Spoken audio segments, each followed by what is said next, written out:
ನಮಸ್ಕಾರ ಬಾಂಧವರೇ. ಯಾವುದೇ ಒಂದು ಭೂಪ್ರದೇಶ ಮಂಜೂರಾಯಿತು ಅಂತಂದರೆ ಸಂಬಂಧಪಟ್ಟಂಥ ಜಮೀನು ಅಳತೆಯಾಗಿ ಪೋಡಿಯಾಗಿ ದುರಸ್ತಿ ಆಗಬೇಕಾಗ್ತದೆ. ಇದಕ್ಕೋಸ್ಕರ ಸಂಬಂಧಪಟ್ಟ ಕಡತವನ್ನು ಭೂಮಾಪನ ಇಲಾಖೆಗೆ ಕಳಿಸ್ಕೊಡ್ತಾರೆ. ಅನೇಕ ಕಾರಣಗಳಿಂದಾಗಿ ದುರಸ್ತಿ ಕಾರ್ಯ ಅಪೂರ್ಣ ಆಗಿ ಕಡತ ತಾಲೂಕು ಕಚೇರಿಗೆ ವಾಪಸ್ ಬರುತ್ತೆ. ಈ ಕಡತಗಳ ಸಂಖ್ಯೆ ದಿನೇ ದಿನೇ ಹೆಚ್ಚಾಗ್ತಾ ಹೋಗುತ್ತೆ.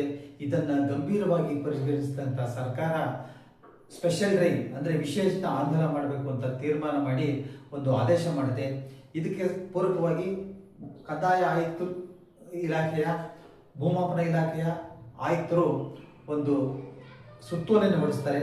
ಅದರ ಪ್ರಕಾರ ನಮೂನೆ 1ರಿಂದ 10 ಭರ್ತಿ ಮಾಡಿ ನಂತರನೇ ಅಳತೆ ಕಾರ್ಯ ಪೂರೈಸಬೇಕಾಗ್ತದೆ. 1ರಿಂದ 5ಕ್ಕೆ ಸಂಬಂಧಪಟ್ಟಂತ ತಹಸೀಲ್ದಾರ್ ಭರ್ತಿ ಮಾಡಿಬಿಟ್ಟು ಕಡತವನ್ನು ಭೂಮಾಪನ ಇಲಾಖೆಗೆ ಕಳಿಸ್ಬಿಡ್ತಾರೆ. ಹಾಗೂ 6ರಿಂದ 10 ಭೂಮಾಪನ ಇಲಾಖೆಯವರು ಭರ್ತಿ ಮಾಡಬೇಕಾಗ್ತದೆ. ಈಗಾಗಲೇ ನಾನು 6, 7, 8 ಭರ್ತಿ ಮಾಡೋದ್ರ ಬಗ್ಗೆ ತಿಳಿಸ್ಕೊಟ್ಟಿದ್ದೀನಿ.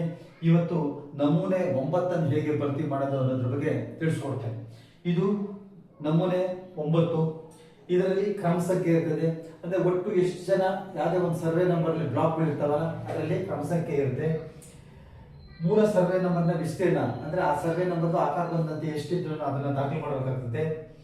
ಮಂಜೂರಿದಾರರು, ಅರ್ಜಿದಾರರು, ಗುತ್ತಿಗೆದಾರರು, ವರ್ಗಾವಣೆದಾರರು 94C ಒಟ್ಟು ಸಂಖ್ಯೆ. ಇದನ್ನ ನಾವು ನಮೂನೆ 5ರಿಂದ ತಗೋಬೇಕಾಗ್ತದೆ. ನೋಡಿ, ಇಲ್ಲಿ ಒಟ್ಟು ಮಂಜೂರಿದಾರ ವಿಸ್ತೀರ್ಣ ಇರುತ್ತೆ, ಗುತ್ತಿಗೆದಾರ ಇರ್ತದೆ, ವರ್ಗಾವಣೆ ವಸ್ತು ಇದರಲ್ಲಿ ನಾವು ಆಯ್ಕೆ ಮಾಡಿಕೊಂಡು ಇಲ್ಲಿ ಭರ್ತಿ ಮಾಡಬೇಕಾಗ್ತದೆ. ಮಂಜೂರಿದಾರರು, ಅರ್ಜಿದಾರರು, ಗುತ್ತಿಗೆದಾರರು, ವರ್ಗಾವಣೆದಾರರು ಒಟ್ಟು ವಿಸ್ತೀರ್ಣ ಇದನ್ನ ನಾವು ನಮೂನೆ 5 ಮತ್ತು 4ರಿಂದ ತೆಗೆದುಕೊಂಡು ಇಲ್ಲಿ ಭರ್ತಿ ಮಾಡಬೇಕಾಗ್ತದೆ.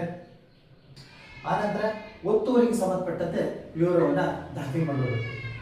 ನಮೂನೆ 6ರಿಂದ ನಾವು ಮಾಹಿತಿಯನ್ನು ಪಡೆದುಕೊಂಡು ತರಹೆ ಸಾರ್ವಜನಿಕ ಅಥವಾ ಖಾಸಗಿ ಅಂದ್ರೆ ಜಮೀನಿನ ಅದು ಒತ್ತುವರಿ ಖಾಸಗಿಯವರು ಮಾಡಿದಾರ ಅಥವಾ ಸಾರ್ವಜನಿಕರವಾಗಿ ಒತ್ತುವರಿ ಆಗಿರೋದನ್ನು ದಾಖಲಿಸಬೇಕಾಗ್ತದೆ. ಒತ್ತುವರಿದಾರರ ಸಂಖ್ಯೆಯನ್ನ ಸಹ ನಮೂನೆ 6ರಿಂದ ನಾವು ತಗೊಂಡು ಇಲ್ಲಿ ಭರ್ತಿ ಮಾಡಬೇಕಾಗ್ತದೆ. ಒತ್ತುವರಿ ವಿಸ್ತೀರ್ಣ ಎಷ್ಟಾಗಿದೆ ಒತ್ತುವರಿ ಅನ್ನೋದ್ರ ಬಗ್ಗೆ ಇಲ್ಲಿ ದಾಖಲಿಸಬೇಕಾಗ್ತದೆ. ಅದೇ ರೀತಿ ನಮೂನೆ 7ರಿಂದನೂ ಸಹ ಮಾಹಿತಿಯನ್ನ ತೆಗೆದುಕೊಳ್ಬೇಕಾಗ್ತದೆ. ಒತ್ತುವರಿ ವಿಸ್ತೀರ್ಣ ಇಲ್ಲಿ ಸಿಗುತ್ತೆ ನಿಮಗೆ, ಇದನ್ನ ದಾಖಲೆ ಮಾಡಬೇಕಾಗ್ತದೆ. ಒಟ್ಟು ಒತ್ತುವರಿದಾರರ ಸಂಖ್ಯೆ ಇದು ಸಹ ಇದರಲ್ಲಿ ಸಿಗುತ್ತೆ, ನಾವು ಇದನ್ನು ಸೇರಿಸಿ ಇಲ್ಲಿ ದಾಖಲೆ ಮಾಡಬೇಕು. ಈಗ ನಾವು ಒಟ್ಟು ಎಷ್ಟು ವಿಸ್ತೀರ್ಣ ಒತ್ತುವರಿಯಾಗಿದೆ ಅನ್ನೋದನ್ನ ದಾಖಲೆ ಮಾಡಬೇಕಾಗ್ತದೆ. ಇದಕ್ಕೆ ಕಾಲಂ 7 ಮತ್ತು 10 ಸೇರಿಸಿದಾಗ ಒಟ್ಟು ವಿಸ್ತೀರ್ಣ ನಿಮಗೆ ಇಲ್ಲಿ ಸಿಕ್ಕೋಗುತ್ತೆ. ಹಾಗಾದ್ರೆ ಖುಲ್ಲಾ ಇರ್ತಕ್ಕಂಥ ವಿಸ್ತೀರ್ಣ, ಯಾವುದೇ ಒಂದು ಸಾರ್ವಜನಿಕರ ಉದ್ದೇಶಕ್ಕಾಗಿ ಭೂಮಿ ಮಂಜೂರು ಮಾಡಬೇಕು ಅಂತಂದಾಗ ಖುಲ್ಲಾ ವಿಸ್ತೀರ್ಣವನ್ನ ನೀಡಬೇಕಾಗ್ತದೆ. ಹಾಗಾದ್ರೆ ಈ ಖುಲ್ಲಾ ವಿಸ್ತೀರ್ಣ ಎಲ್ಲಿ ಸಿಗುತ್ತೆ ಅಂತಂದ್ರೆ ಕಾಲಂ 2 ಮೂಲ ಸರ್ವೆ ನಂಬರ್ ವಿಸ್ತೀರ್ಣ ಆಕಾರ ಬಂದ ವಿಸ್ತೀರ್ಣದಲ್ಲಿ ಕಾಲಂ 4 ಮತ್ತು 11 4ನೇ ನಂಬರ್ ಇರ್ತಕ್ಕಂಥ ವಿಸ್ತೀರ್ಣ ಮತ್ತು 11ರಲ್ಲಿ ಇರ್ತಕ್ಕಂಥ ವಿಸ್ತೀರ್ಣ ಕೂಡ್ಬಿಟ್ಟು ಕಾಲಂ ನಂಬರ್ 2ರಲ್ಲಿ ಕಳೆದಾಗ ಸಂಬಂಧಪಟ್ಟಂತ ವಿಸ್ತೀರ್ಣ ಲಭ್ಯ ಆಗುತ್ತೆ. ಇದೇ ಉಳಿಕೆ ವಿಸ್ತೀರ್ಣ. ಇದನ್ನ ಯಾವುದೇ ಒಂದು ಮಂಜೂರು ಮಾಡಲು ಉಪಯೋಗಿಸ್ಕೋಬಹುದಾಗಿರುತ್ತೆ.